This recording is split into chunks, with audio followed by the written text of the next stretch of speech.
This year, we once again have the opportunity to organize ESTC back at Robert College. In the same exact auditorium where ESTC's first opening ceremony was held 5 years ago. Today, we're honored by the presence of representatives from the organizations that have supported us along the way, İBB Gençlik Meclisi and Bezmi Alem University. It was a real pleasure to be able to host all of you, looking back at the unforgettable memories of the past 5 days.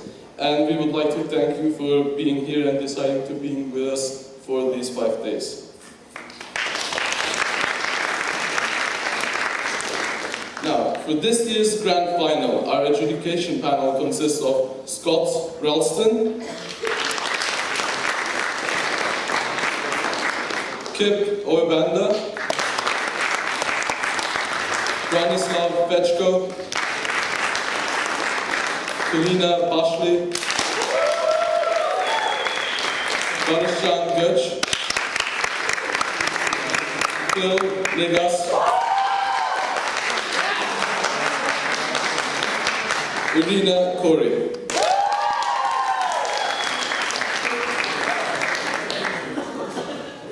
On the proposition side, we have Team CIS.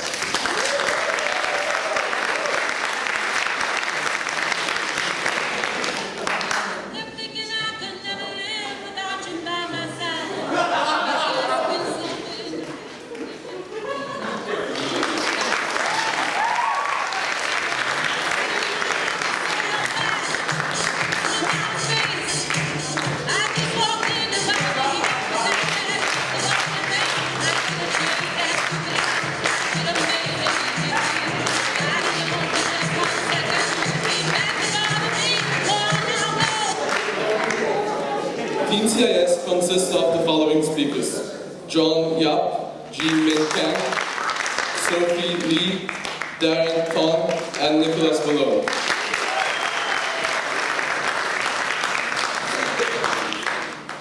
On the opposition side, we have Team South Africa.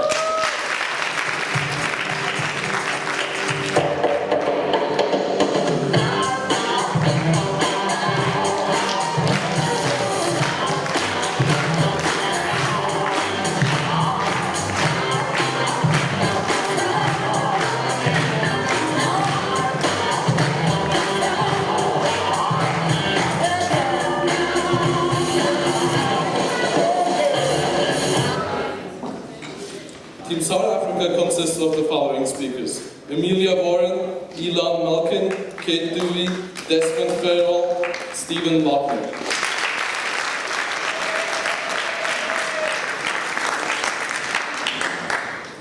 The motion for the grand final of ESTC 2015 reads: "This House believes that Western liberal democracies should pay reparations for women."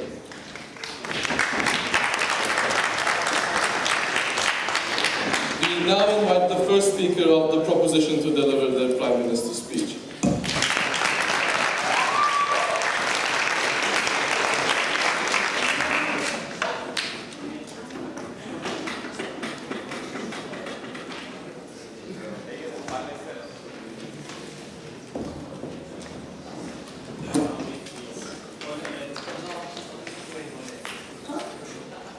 What do you mean?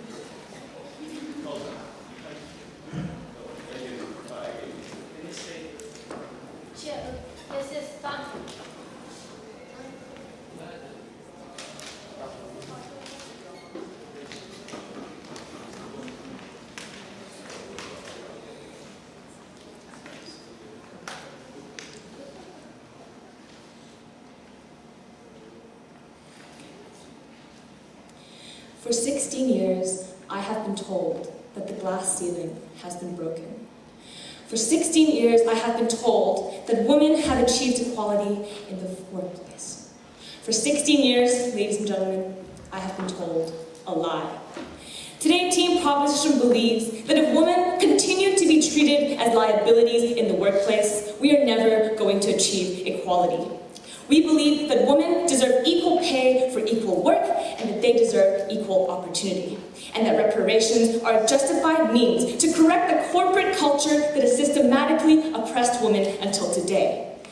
As the first speaker, I'll be telling you about why we are guilty, what reparations are and how money solves the problem, and last but not least, how our mechanism is justified. My next speaker will then be going on to talk about how our model will level the playing field and how it will change cultural and social culture. So now, first of all, ladies and gentlemen, why are Western liberal democracies responsible? Historically, women have been oppressed by our societal and cultural construct. Women have traditionally been seen as belonging to the home. They have traditionally been seen as primary caregivers. And this biological makeup has been reflected in company policies. We see women being considered as liabilities, right? When they get married, when they have to take maternity leave, when they give birth, we see companies enact policies that are remarkably resistant to change. We see them continue to entrench this societal bias where women cannot achieve the same level as men in the workplace because of something they cannot change. And what is even more problematic, ladies and gentlemen, is that this is an entrenched problem. Our fathers, our uncles, our friends, and even our sisters all perpetuate it because women are internalizing this discrimination and we are not doing anything to reverse it. Today, we claim that we have reached equality, that women now have the ability to roam free. But in fact, the barriers are still there and they are just invisible. How does this work? We see Western liberal democracies as being hypocritical. They condemn the oppression of women overseas, but back home, they perpetuate this discrimination in their workplace. We see women as being overrepresented in lowly paid fields and underrepresented in highly paid work. We see 70% of people in minimum wage jobs in the UK as being women. We see that in low-paid jobs, such as nursing, as elementary school teaching, social workers, that above 80% of them are in fact women. And we see that in highly paid jobs, such as the medical field, only 9% of surgeons are women, and this number increases by 1% every 4 years, meaning it will take us 150 years to reach true equality in this context, ladies and gentlemen. We see that women experience a glass ceiling. 2% of Fortune 500 bosses are women, and women make up less than 13% of board members. We see women as being underpaid. In the USA, women make on average 77 cents on the dollar that men earn for the same work. And this is only in the US, ladies and gentlemen, the best case scenario. We also see that the working women of today are severely overworked. We do not credit them for the work they do at home, and they are expected to do more housework while balancing their jobs. Women spend on average 15 hours per week doing chores, while men are expected and actually do 5. And we see that this situation ultimately might explain why only 38% of the workforce are currently women, because corporations make these women take on double shifts and perpetuate this in their policies. So, why are corporations guilty for making the glass ceiling thicker? We see that women are told that their choices are not restricted. They are told that legislation has made the problem seem non-existent. Education is seen as being more accessible, and it is true that women are graduating at higher rates. But once they enter the workplace, the fight has already started. How? We see that corporations pose a tangible harm when they limit choice. We see that corporations self-justify the fact that they pay women less by telling them that they're unreliable. Why are they unreliable? When a woman gets married and she and her husband discuss who stays at home to take care of their newborn, who goes to work. Ultimately, it is always the woman because she is seen as being paid less. This is entrenched in policy. But why is she paid less? Because the company in itself perpetuates this idea that she is being paid less because they expect her to make the decision to stay at home. And we don't think that this is going to change without the solution we have today. So right now the problem is that we have plateaued. For the last decade, earnings for women working full-time, year-round, in a moment, have been kept at a static 77% of men's earning, and we are not doing anything to break the final barrier. Yes? The purpose of reparations is for the current state to apologize for the actions of a past state. All of your harms are linked to society, not the actions of the government. Why should they be reparations? Thank you. We believe the reason why women are being treated in different ways than men is because it has continued from the historical oppression we have seen. I will tell you now exactly what reparations are and what money does to solve the problem, because history continues into today, ladies and gentlemen. Yesterday becomes today. That is a reality we must face. So we see reparations as being the making of amends for a wrong one has done by paying money to those who have been wronged. And we see that women have been wronged in today's world. We see them receiving unequal pay. We tell them that they're equal, but we don't pay them equally. So, what are we going to do? We are going to tax corporations, and this amount will be based on 2 conditions. A, we will base them on the difference in median income of their employed men and women. We will also base it on the disparity in the percentage of men and women in their workplace. This money will be collected and redistributed through a progressive redistribution to women who can use this money to pay off student loans, to access daycare for their children, and obtain money for future opportunities, especially into male-dominated fields. Ultimately, though, we believe that they can do whatever they want with this money because this money, ladies and gentlemen, is rightfully theirs. We're simply compensating them for the money we have kept from them for so many years. But we also agree that ultimately we stand behind choice. These women also have the choice to opt out of this model, right? We see that if they do, the money won't just float around into nowhere, but we will actually put this money into programs tailored to assist girls in entering male-dominated fields, because, ladies and gentlemen, we stand behind the concept of choice. So, last but not least, ladies and gentlemen, why is our mechanism justified?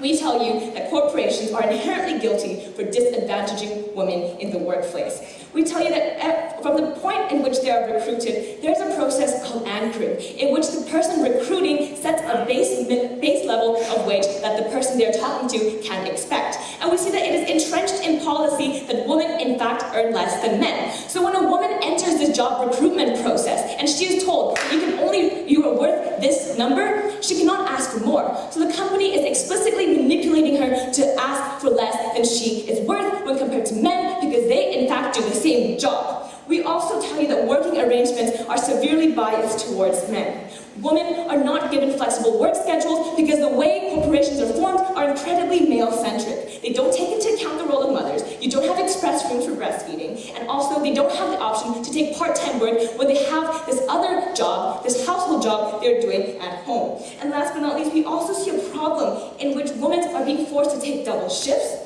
And we see that companies realize that more women tend to stay at home, and therefore they don't give them the promotions because they are seen as having less utility, and we see this as a disgusting reality, ladies and gentlemen. To prove this point, we show you that in the 2008 financial crisis, companies actively fired more men than women because they saw that to save money, they kept the women who were cheaper but could also be competent, could complete the same kind of work, and we think that this is the exact kind of mentality that corporations have, and today we are here to reverse that. So, ladies and gentlemen, we stand behind three principles. A, women should be paid more. B, corporations are guilty of exploitation and benefiting from women. And C, we are the ones guilty for internalizing the problem, and therefore we believe that reparations can fix that. Thank you.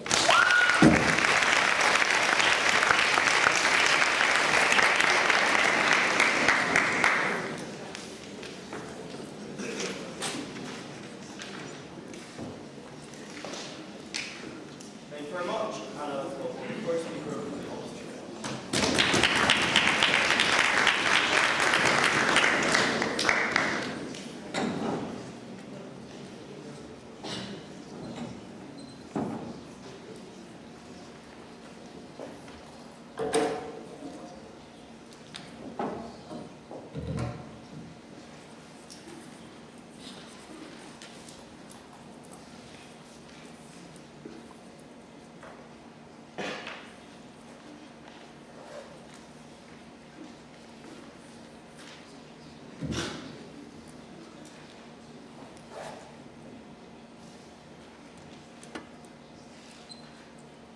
Ladies and gentlemen, for 18 years, I too have suffered at the social discrimination of the patriarchy, which is why I will never allow a proposition that recognizes that we still, as women, have issues today to actually propose a policy of closure. But moreover, we're really confused as to where proposition stands today. Because if it is corporations who are guilty, we ask why they're making the state pay for that guilt.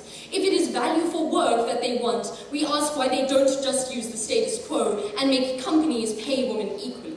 But moreover, we're still waiting for an actual explanation from proposition as to what a reparation is. So we're going to tell you what that is, and that's two things. One, it is an apology, an acceptance of guilt for past actions, and two, it is an attempt to repair damage that has been done. So let me show you throughout my case why they do neither. But first, let's get a little realistic. So here we've had a lot of emotive arguments about how women still face issues in society today and how that's problematic, which is true. But we can't just look at the issues that women face in this exact moment. We need to be more realistic. We need to be more nuanced and look at the trends in society. Because we do have a trend of empowerment. 60% of all college graduates are women, and over time that is improving more and more. But moreover, in cases where that organic change is slow, we can look at status quo where we already have policies to accelerate that. Things like gender quotas in hiring, things like gender quotas in parliament, things like equal hiring. All of those things are important, and all of those things can work and are working.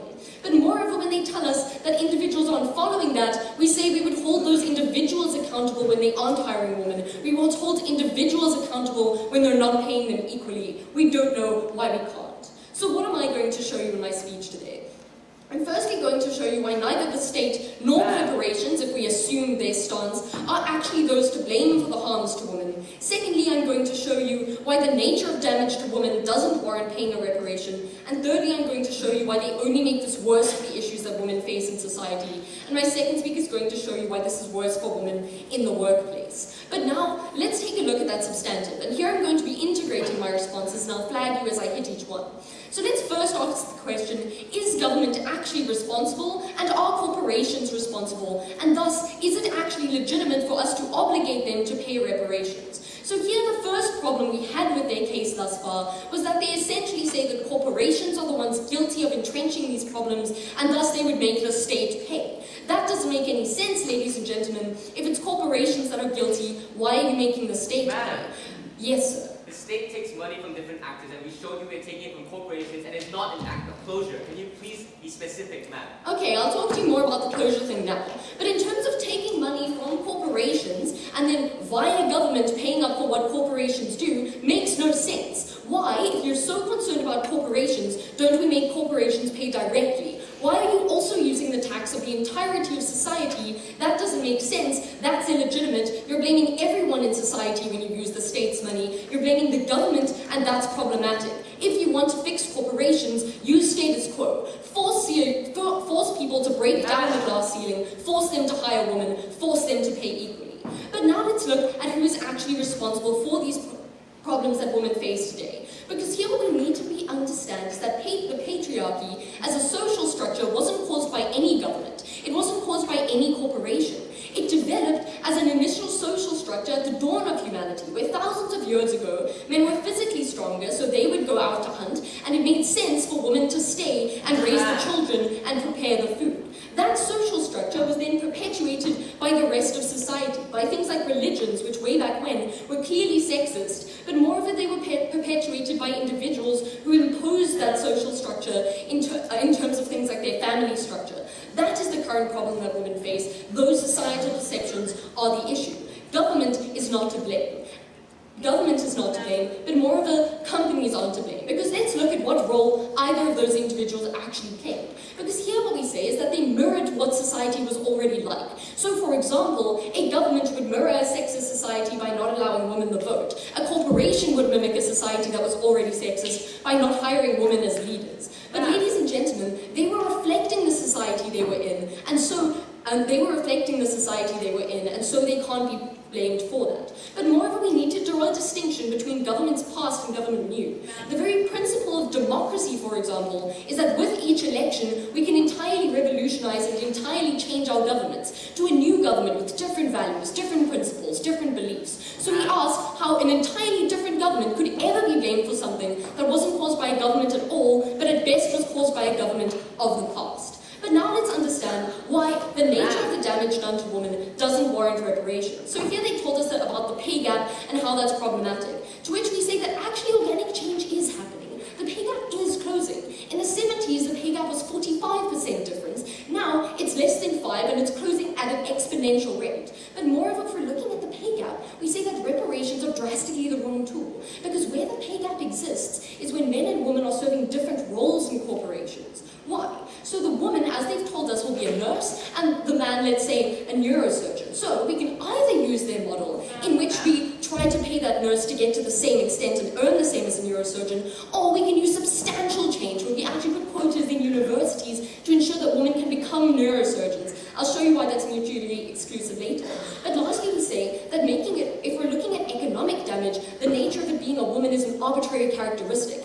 Unlike a uniform group of being black, where your entire history was that of slaves, there we can draw a direct economic damage. However, with women, the economic damage of the patriarchy patriarchy varies greatly from social groups, why are you implementing a blanket policy that assumes all women suffer the same when clearly they don't? And in terms of their social harm, I'm going to get onto that right now and show you how they're only making this so much worse for women. And they drive the cause of equality for women so far backwards. So the first reason this is a problem is because they essentially pay away the problem. And this is why their policy is mutually exclusive to other alternatives. Because they've accepted that women still face problems within society and are still discriminated against socially. So why is paying a reparation the worst idea?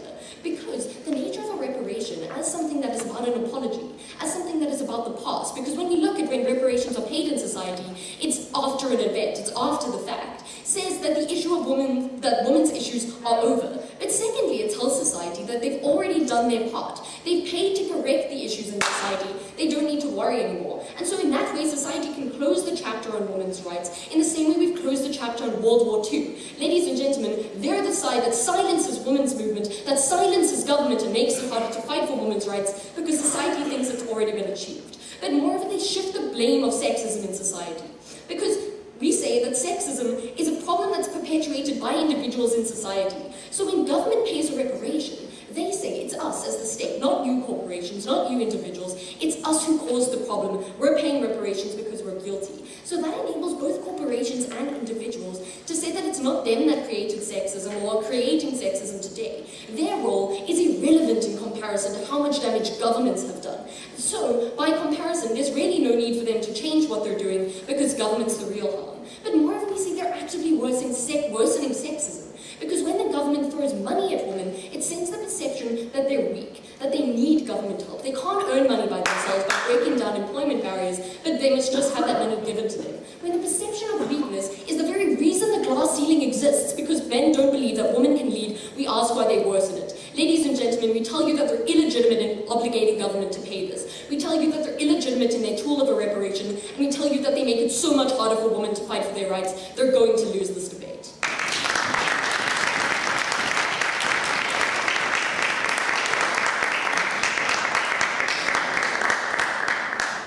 Thank you very much. And let's go to the second speaker.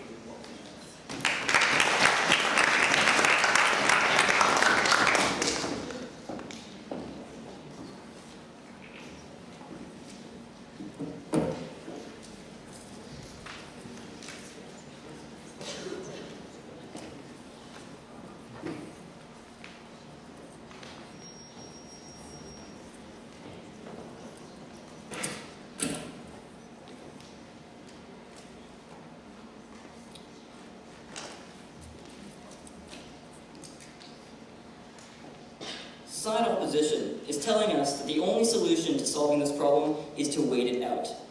And we firmly disagree on side proposition. We say that in the United Kingdom it takes 150 years to reach male and female parity, that this kind of solution, this kind of apathy is unacceptable. We take the stance that as long as women are viewed as liabilities, then they're going to suffer in terms of promotion, in terms of employment, in terms of pay. And it forces these women into motherly professions, low-wage professions, professions like nursing, professions like preschooling, professions like care. And these are artificial barriers that we believe side opposition is trying to endorse. Now, before I move on to my substantive about the different lenses of change that will be occurring as a result of our model, I want to look at some of the problems that side opposition has been trying to bring up in this debate. Now, first of all, they talk to us and they say that the trend of wage gap is closing, and that if we wait it out, we'll be just okay. And we say, ladies and gentlemen, no. We said in our problem, and we'll say it again, that the wage gap did close very much in the decade between 1960 and 1970, but after that, it's been stagnating. It's been stagnating ever since. No thank you, man. And it's been stagnating because we believe that the fight for equality is over. It's stagnating because we believe that there is no problem anymore. And we say, ladies and gentlemen, that ignoring the problem like this actually exacerbates it, right? They claim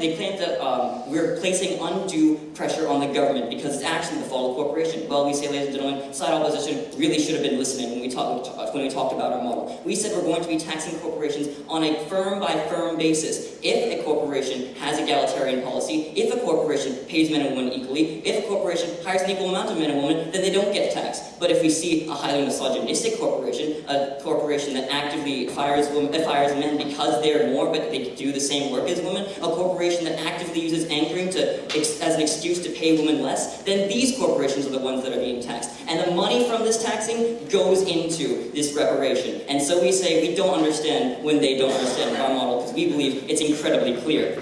When they talk to us about how we're going to be worsening sexism by saying women are weak, we're saying no, right, ladies and gentlemen. We're saying that women are already being discriminated against, and we say that because it's a firm-by-firm basis, they're being discriminated against on an equal level, and so when we give them back that equal amount of reparation through a progressive reparation system, which they haven't responded to, no thank you ma'am, then, right, we're giving them exactly the leg up that they have been denied. We are reducing the negative externality, we are reducing sexism, and we are making sure that they get the money, they get the disposable income that they deserve. More on that in my substantive. Right? When they're talking about how the patriarchy is a social structure, no thank you. When they're talking about the patriarchy existed long before, right? And they're saying that we can't blame the government because they were just acting on the social norms of their time. If we extrapolate this logic, should Hitler pay reparations for the Holocaust simply because there is an anti-Semitic ideal then? Should we say he didn't really do all of these things because it was only the societal perception that was influencing his mind? No, right? We believe that the societal perception is things that needs to change, and by having a market-based solution that will actually not just agree, no thank you ma'am, that there is a problem, but also actively solve it in the process, something they have again not responded to, by making women more attractive to hire, and by making it more attractive for our companies to be egalitarian. By doing this, we will be able to not only acknowledge that there is a problem, and we will also be able to solve it. And we say that on their final point of how we're going to believe that the problem is already over by saying we're paying reparations and it's over already, we say no, because this is an active solution. This is a solution that will continue to work until the pay gap is closed. So on to my substantive, right? What we're talking about is the lenses of change. And I'm going to say that our stance is that we're going to try and create equality on multiple levels. No, thank you. Right? We're going to say this equality is going to be real and it's going to be substantial. I'll be examining this through 4 lenses. First of all, the individual lens. Second, the corporate. Third, the government. And finally, the societal. Right? So first of all, on this individual level,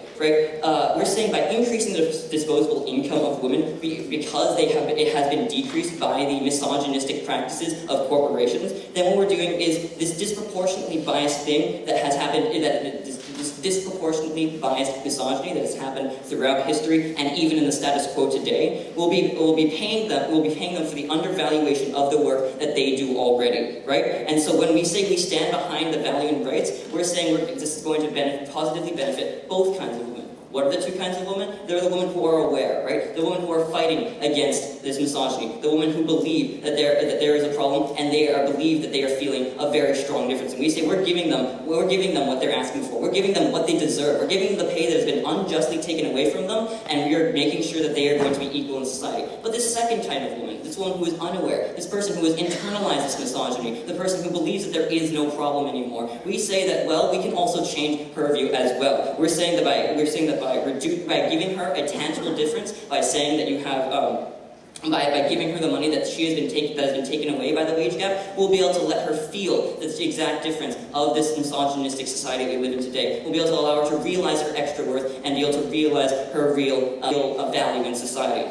No, thank you, ma'am. We're saying that these women can use this disposable income to say spend on a babysitter, right, so that they can do more work and pursue their dream, or even just go to the spa because they deserve it. Because ultimately, this is disposable income that they deserve, right? And this is giving them the choices that for education, giving them the choices to pursue their dreams of full-time jobs. This is allowing them to seek out full-time jobs. And we say, ladies and gentlemen, not only will allow them to seek out full-time jobs, but our model will also encourage corporations to hire them for full-time jobs. Perfectly leading me on to my second lens of the corporate level. Now, we've already talked to you about this vicious cycle, right? That women need to be in the home and therefore corporations pay them less, which means they need to be in the home again. Now, we're saying that we're breaking this cycle by changing the cost-benefit analysis of families in the discussion of who stays at home, right? We know because of the man session, right, where more men were disproportionately fired, that while these companies are misogynistic, they ultimately place their profit above their misogyny. And when they prioritize this profit, that means that given this tax-based, market-based solution, they will be incentivized to pay more women, to hire more women, and they'll be incentivized to pay them equally, right? And what this does is this shatters the glass ceiling. When there are more women in a corporation, no thank you, sir. Furthermore, we see promotion increasing, right? We're going to see more women as managers, more women as CEOs. We're going to change the statistic of all this misogynistic practices that have been happening that my first speaker has already laid out. Yes? If firms think that they're already paying for these women's how is this going to be likely in an increased position? Yeah, well, sir, what you don't seem to understand is that we are taxing them, right? We are providing a negative incentive towards paying these women less. And so the more they pay the women, they lessen pay in tax, and because it is disproportionate, they will be saving money in the long term. And this is how we create long-term change. And ladies and gentlemen, we applaud the day when our model no longer needs to be in effect. Right? And so when we create this top-down change by having more women as managers, by having more women implement policies that are beneficial towards women, like more flexible hours, like more professional training for women, then we're going to create lasting corporate policy and change. Right? Finally, on this idea of, and next on this idea of government, right? We're trying to give more credency, more legitimacy, more weight towards the condemnation that we give towards people like the Turkish President Erdogan, who says that women's place is in the home. Places like Saudi Arabia, where women's rights are being over and over again. We're putting our money where our mouth is, ladies and gentlemen, and we're involving women in government, and this is not tokenistic, because we are doing it proportional to the amount that they are being persecuted in our society. Finally, on this idea of societal change, we're saying this motion is taking place in a generational time period, over a long-term time period, and we're going to look at this through the eyes of the youth, right? We're applaud the day that our tax becomes irrelevant, right? Where we turn what we're saying into what we're doing, right? Because in the status quo, there is an ideal of learned sexism, where little boys and girls automatically identify women as different than men, as weaker than men, when in the exact same position. When we say there's a 50-50 spread between stay-at-home parents, doctors, engineers, nurses, secretaries, presidents, this eliminates sexual bias. So ladies and gentlemen, today we stand for 3 principles: that women and men should be paid equally, that we don't believe in active exploitation of women, and that misogyny has no place internalized in the mind of women. And we say these principles are codified in our Constitution, they are ratified by our Western liberal democracy leaders and in rhetoric, and it's time to make them present in our practices. Thank you very much.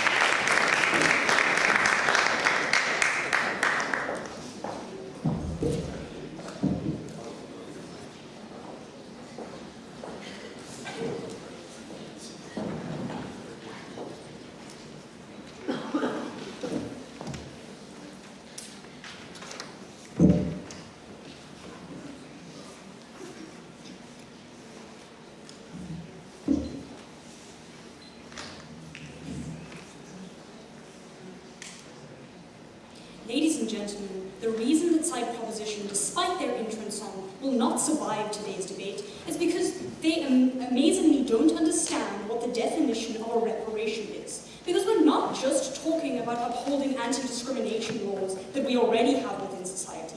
We're not just talking about quota systems, and we're not just talking about upholding the values that Western liberal democracies already have.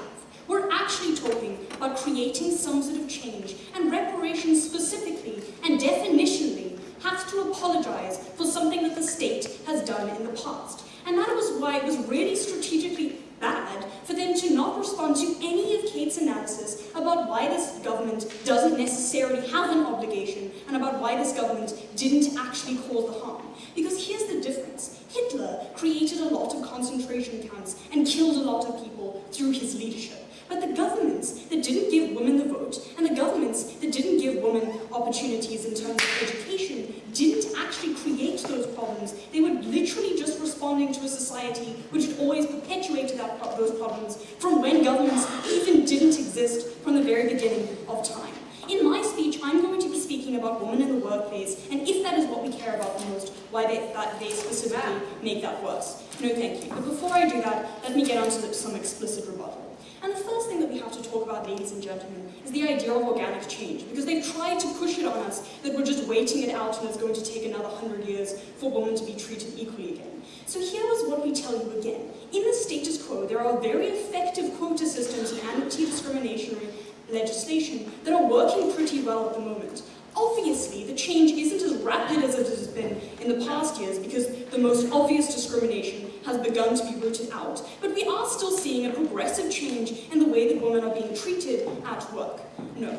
But the second thing that we have to analyze is what are they actually doing? Because essentially if they've come forward and they're saying that they're going to tax a whole lot of corporations because corporations are evil and they always undervalue women. And the first thing that we say is that if this is the government obligation to prevent corporations from hurting women, then we're already fulfilling that obligation to some sort of extent. The second thing, though, that we have to understand is that there is a spectrum of corporations. Not all corporations are are evil, and not all corporations Exactly, ma'am. want to hurt women. There are some corporations in the status quo that therefore don't deserve this tax, and you have to prove why they also have an obligation to women. But more than that, we have to understand that when a government takes large amounts of money from a specific corporation, the most efficient part of the economy and the central part of the economy, it means compromising that economy to some sort of extent. So it means that everyone within that society is now being detrimented at least a little bit in the hopes of upholding the rights of women. So you do actually have to respond to all of that obligation analysis.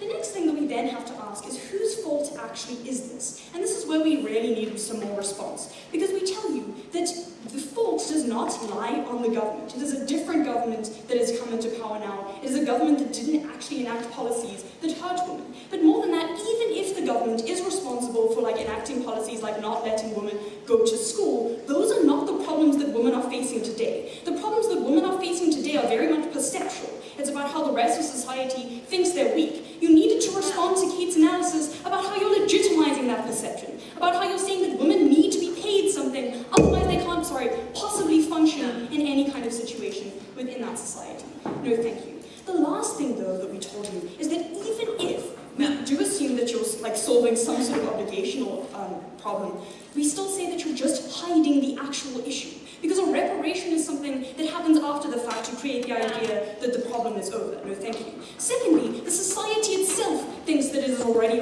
paid for women to some sort of extent, so they're going to be less sensitive to this kind of sexism that they experience. Thirdly, you say it's government's fault and not the fault of individuals, not the fault of corporations, and therefore they're going to be less in tune to that kind of sexism as well. And lastly, you create a worse perception because you legitimize the idea that women are weak. So now, ladies and gentlemen, I'll take you in a moment. I'm going to go through why exactly, even if we assumed that women do currently have a problem in the workplace and it's not getting better, why they make it considerably worse. Yes? Do you believe that women should be paid for the work they do at home?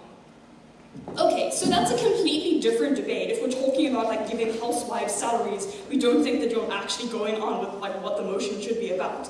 But if we say that we would allow women to receive some sort of remuneration for the way that they get paid at home, then we say that you're just further perpetuating the idea that the only place for women to be is at home, and you're legitimizing that kind of concept anyway.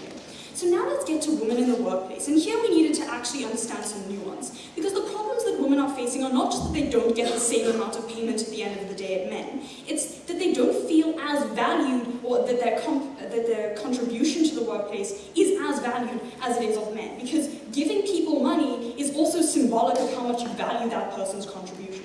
So it's really important as an individual to feel that you're valued in what you do every day. But more than that, we need to send the message to everyone that men and women are equally valuable, not just paying them the same amount.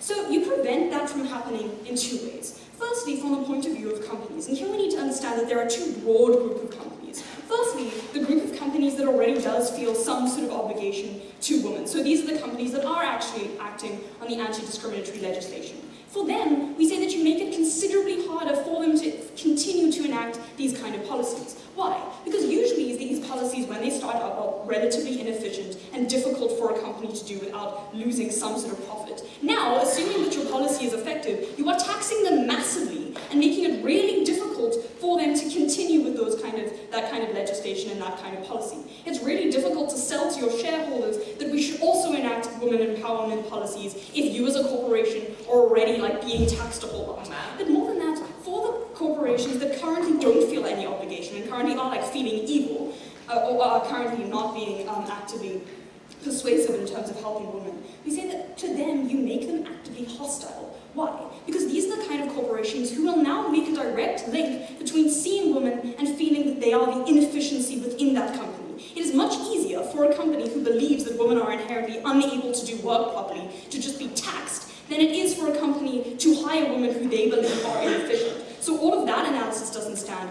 but you specifically make the idea of women synonymous with the idea of something that is ineffective in the workplace. You breed that kind of hostility. You make it harder for women to break into the workplace. But lastly, from women, you make it negotiation that much more difficult, because you cannot negotiate for an equal salary if you have no evidence of why that salary isn't equal. If you have to approach your boss with the idea that you don't feel like you're being adequately represented, if you don't feel like you have enough power in the workplace, but you don't have any figures to fall back on, that makes that negotiation process much harder. Lastly, ladies and gentlemen, you undermine the woman in the workplace who we want to celebrate the most. Because when you group every single woman into one group in society, you tell the woman that every single woman is a victim, has to take on the identity of the victim, then you move away from the types of women who we've seen breaking out of that stereotype. The types of women who have actually achieved a lot of status and a lot of power in society because you force that identity of victimhood on them. And that is stripping them to the collective identity that we specifically don't want for women in society. Society wants to get away from the idea that women are children and always need to be helped. We should celebrate the women who spent all their lives trying to get into a position of power and moving away from the perception that they're victims. Ladies and gentlemen, a patronizing patriarchy is still a patriarchy. It's just one that denies dignity. I'm proud to stand for side opposition.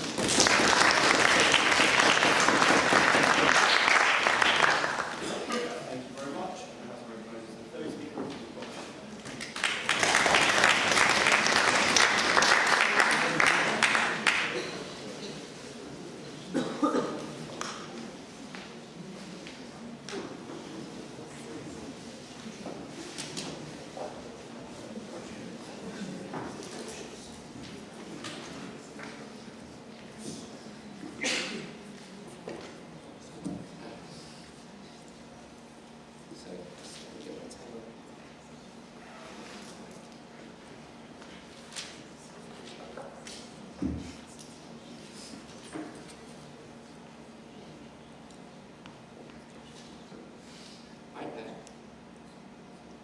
It is ironic that second speaker from opposition comes up and tells us how much backlash, how much resent women will get from, and how difficult any kind of regulation will work, and then yet choose to sit on their bums and not implement something drastic to change the situation. They told us how, they will resent this new addition, they will resent this new wage negotiation, and yet they say, wage negotiations actually have been working, we'll get there sometime. We told you 150 years in the UK for surgeons, they said, so what? We told you college graduations has been going up, college grades have been going up, but employment has still been stagnating, they said, so what? They're the team that would sit down on their bums and watch women suffer under the hands of corporations simply because they think the problem is not big enough. But what annoys me more, ladies and gentlemen, is that we worked to 2:30 a.m. last night to create a good model for opposition that they have simply ignored today, ladies and gentlemen.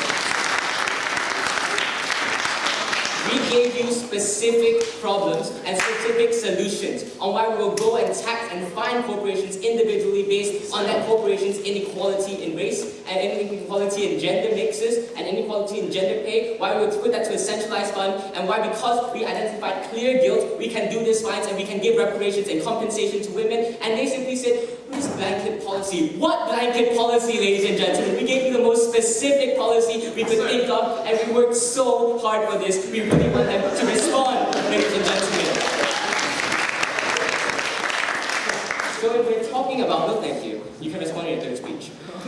We think today there are a few clashes we need to talk about, right? Firstly, this idea of a definitional challenge in the finals debate, really, but we'll look at that. Secondly, which stakeholder is responsible and are we fulfilling our burden today? Thirdly, what message do we send to the public about women? And fourthly, do we solve the problem? Now, on the first issue of the definitional challenge on reparations, we checked the dictionary, we looked at this. Reparations are basically giving compensation for an act or act of abuse and a harm that we do to an individual. We say we see the present harms that we do to women as historical, but we also see them manifesting currently. And that's why we propose to you a system where we give continued reparations until the problem stops. We say every year we'll evaluate the kind of harms that are being done to women, and we'll fine corporations respectively and pay it back to women what they deserve. We think that this is completely fine, this is no issue with that. So let me move on to the more interesting area. Which stakeholder is responsible? Now they came up here and said, it's not the state, it's not corporations, it's just evolutionary. It's evolutionary that women are disenfranchised, right, ladies and gentlemen? And that somehow, because the government was influenced, because the electorate was influenced, we don't have to bear any guilt.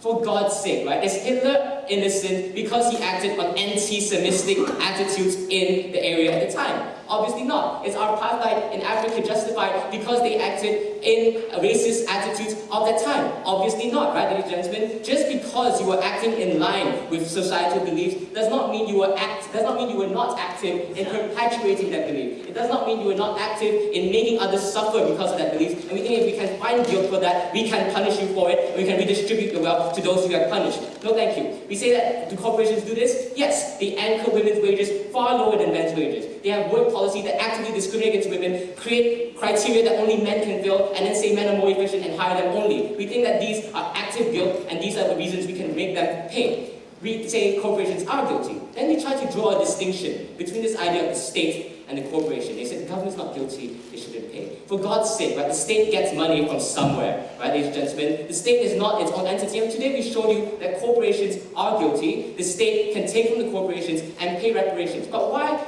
the corporation, right? We say that unequal workforce is the result of historical injustice. But more than that, we say in today's area where women have somewhat in political enfranchisement been progressing, we say that workforce is the last major form and manifestation of women's repression. We say it's the pinnacle of women repression, and that's why we need to deal with it. Also because once we deal with it, it spills over into other things. It spills over into social norms. It spills over into life choices that a woman can make. It spills over to the woman's ability to be independent from any man, right, ladies and gentlemen? And we think that this is why we are targeting the last remaining huge barrier to women's rights, and that's why we're targeting corporations today. We think that this is absolutely justified. Then let's look at the second clash. What message do we send to women?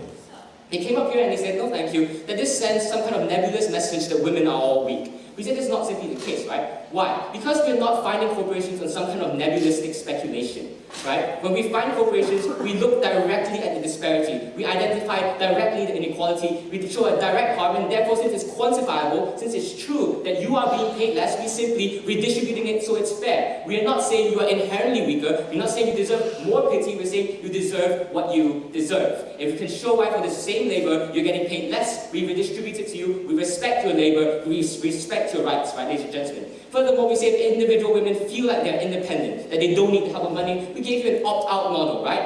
And we say that's completely fine because it's another form of feminist expression. It is just you saying, I am independent, and we allow you to do that, and we take that money and we redirect it to other social programs for women who need that even more. We say that there is no issue in this regard for A, an objective message that says women are weak, or B, when individuals feel like they are weak, right, ladies and gentlemen? We say we tackle both those issues.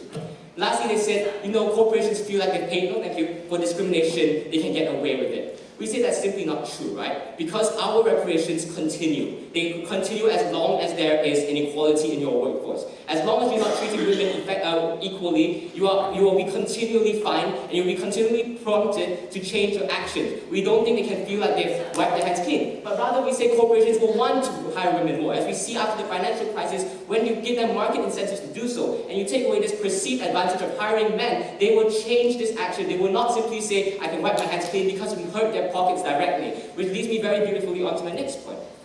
Right? Oh, before that, they gave us this last idea that men will resent women. Right? That will be some kind of cookie mode affirmative action argument. We say so what from the first level, right? So what they resent women because we give them tangible benefits immediately by including them in the workforce.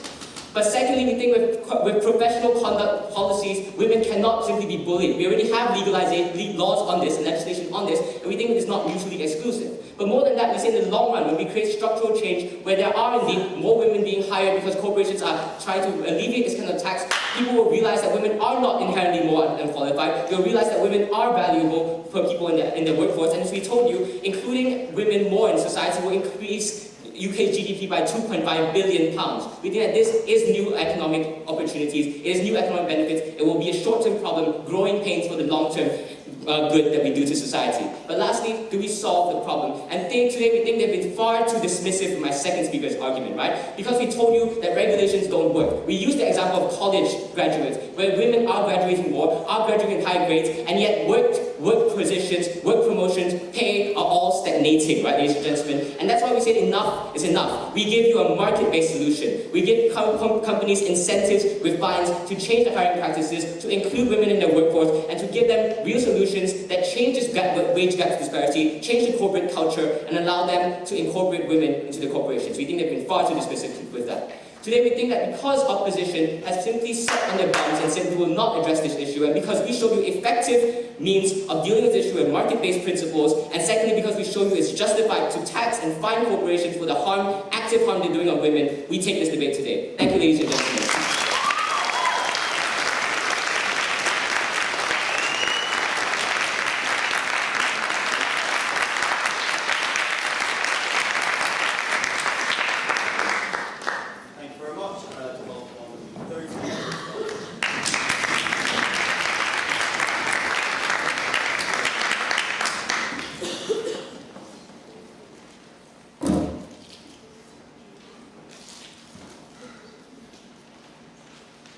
Thousands of years of institutionalized female dependency through the mechanism of forced marriage, tying women to an identity entrenched by cultures that they live in.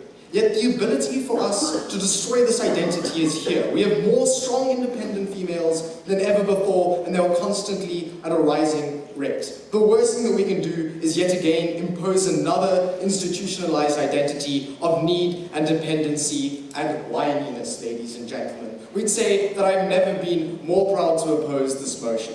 I'm going to be doing three things in my speech and analyzing three clashes. Firstly, I'm going to be talking about the harms that women face and whether or not they're in deserve of reparations. Second of all, I'm going to be talking about whether or not government has an obligation to instill this policy. Thirdly, I'm going to be talking about how this policy directly harms women in the status quo today. But let's, before we get onto that, look at the strategic burden of this debate. At best, side proposition can show you why corporations should pay reparations themselves. No thank you.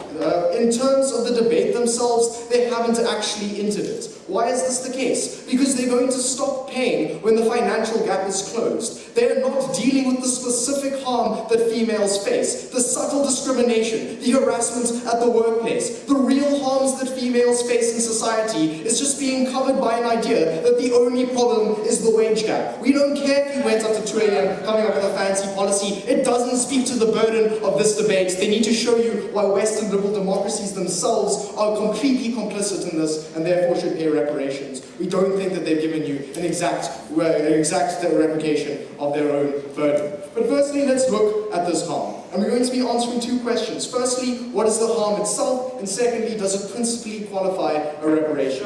No, thank you. So we have two types of harms.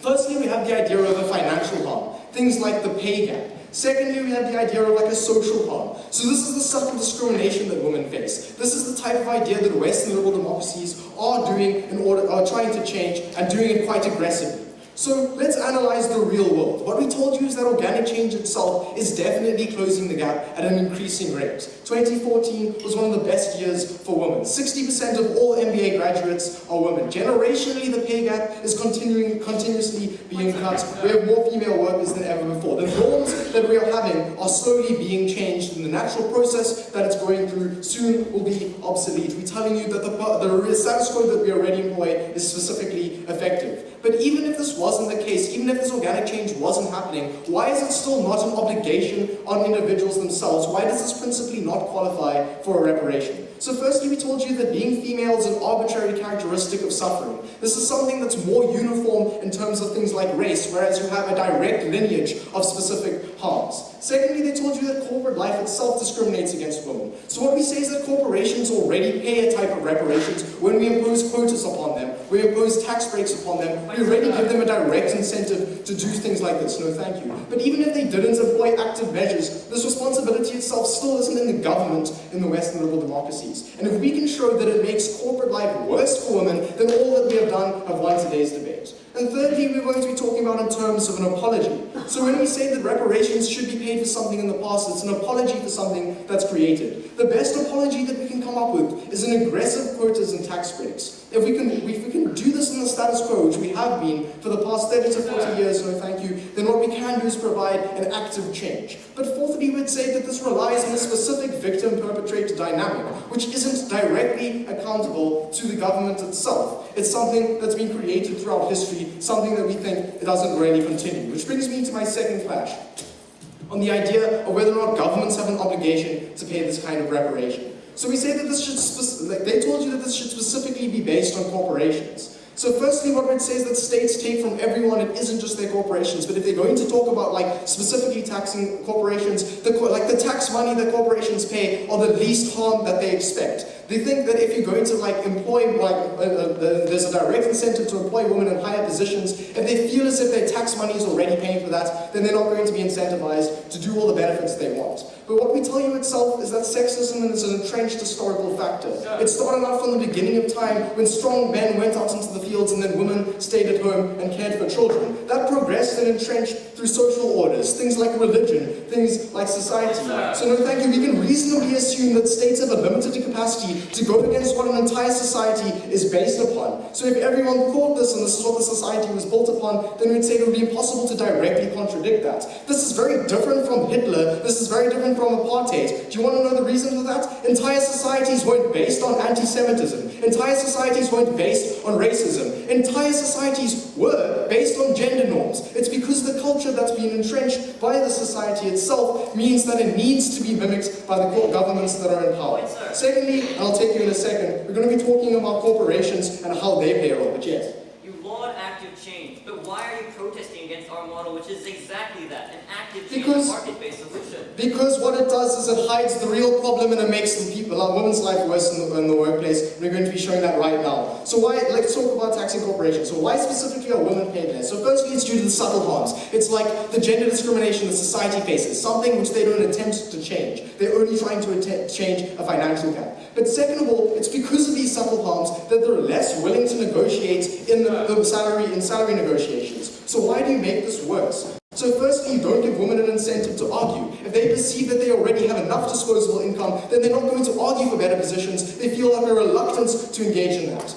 Even if they want to argue, and we say that there are lots of women who do want to climb the corporate ladder, it makes the misogynistic bosses that you're talking about less likely to agree with them. Why is this the case? Because they perceive that the fact that they're already paid enough by the state and by themselves is simply enough to keep them in the positions that they are in. No, thank you. So they say that there's an incentive to employ more positions. So if they really are misogynistic, they probably don't mind. They probably don't care if they think that, oh, my tax money is already paying for this embellishment. They're probably going to be forcing individuals into exactly the same position as before. No, thank you. We don't deal with the specific harms that we want to change. So how does this policy harm women today? So firstly, we tell you that this is a blanket policy. You're giving reparations to every single woman on the basis of the idea that corporations treat the working force of women unfairly. So what doesn't this do? No, thank you. It doesn't allow for subjective suffering. So not all women want to be paid a reparation. What they tell you is that, okay, that's fine, we'll just allow them to opt out. But that's not the point. There's still a perception that every single woman in that society has a direct obligation and a direct need of the state in order to give them money. So how does this harm the type of people that they want to respect the most? What they want to respect the most are the individual women who want to climb the corporate ladder out of their own accord. They want to get into positions of power. Money isn't really a direct incentive, it's rather the fact that you want to be accomplished in exactly the same way men is. So why do you harm those individuals? Well, firstly, you force them into that conception of identity. You force them into identity of need and reliance upon the state. Men are less likely to see them as someone who can compete within the workforce. Men are less likely to see them in a perception where they are valued, especially the misogynistic ideals that you're trying to break down. So because you force women into this perception, and you force them to be chains in their own identity, you force them to be victims of their gender, we tell you that you harm the specific individuals that you're trying to change. But to conclude, ladies and gentlemen, you cannot give this debate the side proposition, because what they're trying to do is fix a problem that's only based on one individual case. They're not trying to deal with the root cause of the problem, which is subtle discrimination, and in fact, they make it far, far worse. We are extremely proud to oppose.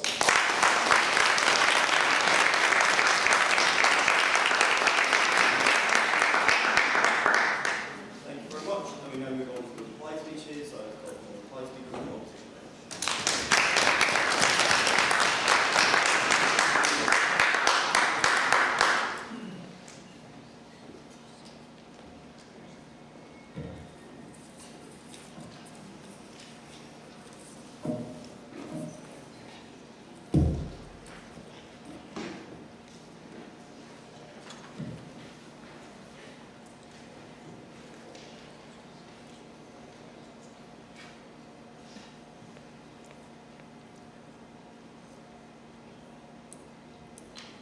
Ladies and gentlemen, Proposition has lost this debate for 2 reasons.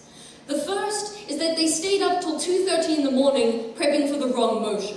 But the second reason that they've lost in today's debate is because despite that we told you that this even if we assume that their justification of what a reparation is true, they failed to engage with us on that ground. So let's look at how this debate played out. Firstly, we're going to look at the nature of a reparation and whether or not they were right about it.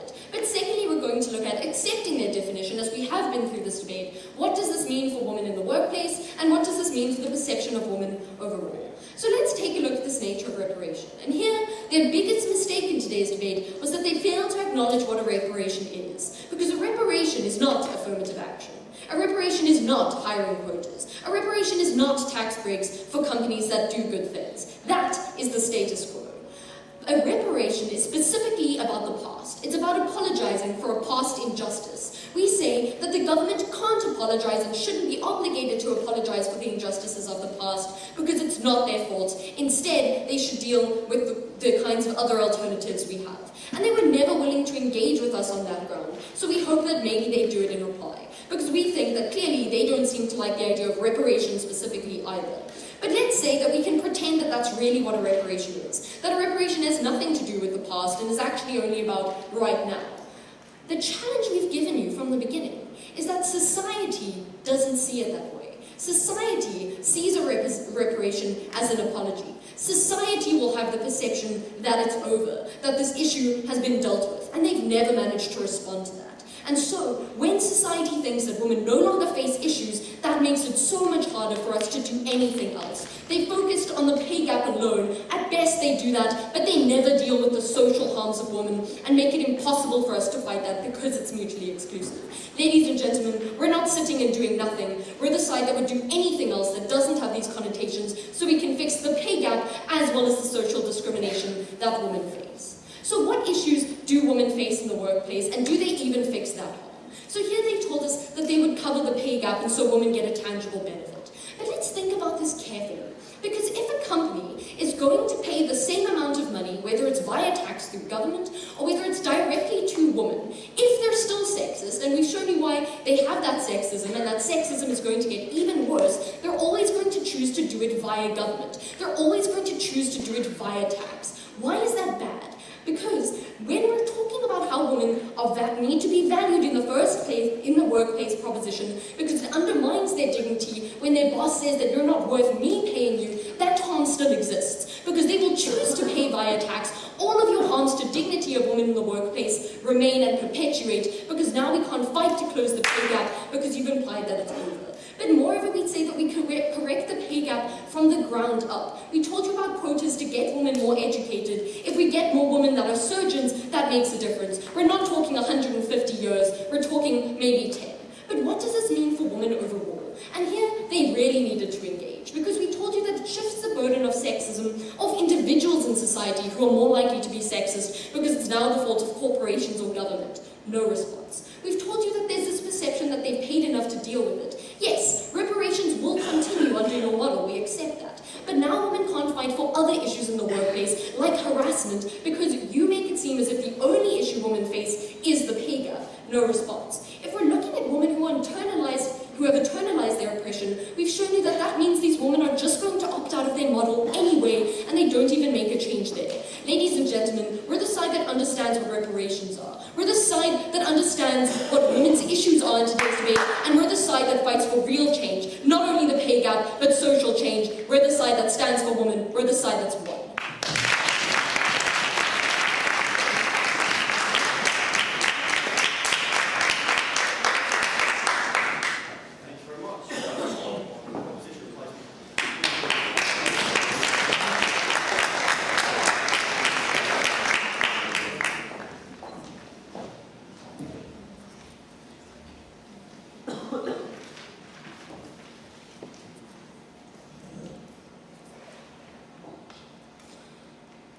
Team opposition today believes that we need to change something in the status quo. And how do we do that? Let us just sit back and rely on organic change.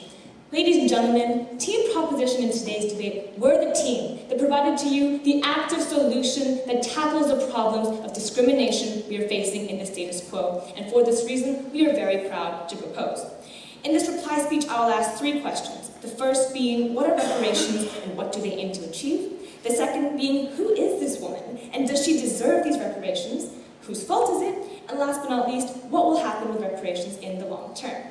So in the first line, right, Team Opposition kept coming up here and tried to tackle us on this idea of reparations, and they kept telling us that it's meant to be for the past, and therefore it is not justified to apply to the present.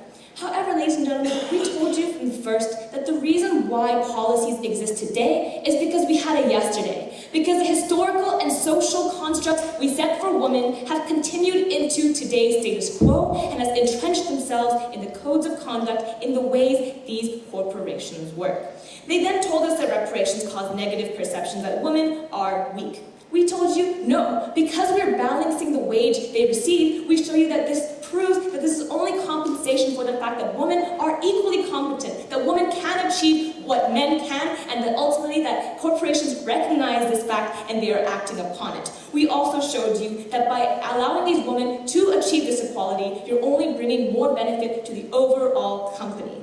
They also told you that, reparations shouldn't be put into place because it gives a sense of closure, and we don't want to set this apathy.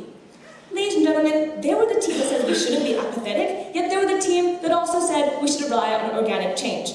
Ladies and gentlemen, we believe that reparations are a celebration. They're not any kind of restriction, and we believe this is why this point fell on our side of today's debate. Now, the second question of who this woman is. We told you that this is a woman who, after college, has to spend more time earning money to pay off her college debt.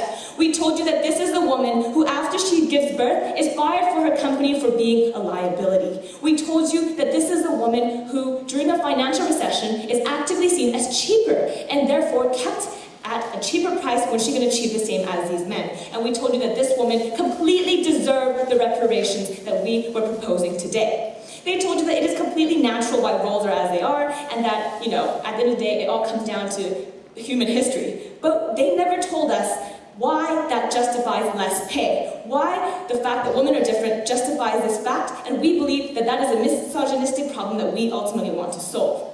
Now, on this question of whose fault it was, they said it was society, right? And we agree. And we were the team who showed you the logical links of how historically, culturally, and socially this social construct has moved into the corporate mindset, right? We told you that corporations actively discriminate against women when they have these anchoring policies, right? We told you they actively have policies that favor males. And what we are doing is trying to reverse that problem. And we appreciate them trying to bring up social harms in their third speech, and we don't think that they refer to it very well. Now, on the last question of who were the team with the better solution, we were the ones who said we are giving choice to these women, ladies and gentlemen. If they don't want to receive these reparations, they can opt out. We told you this from first speaker, right? We told you that harassment laws and reparations are not mutually exclusive. So we are solving this societal problem. And ladies and gentlemen, we told you that we're actively incentivizing corporations to fix the disgusting corporate culture that has defined their discriminatory policies, right? We told you that the reason why we're attacking the pay gap is because the pay gap can lead to a spillover that actually tackles social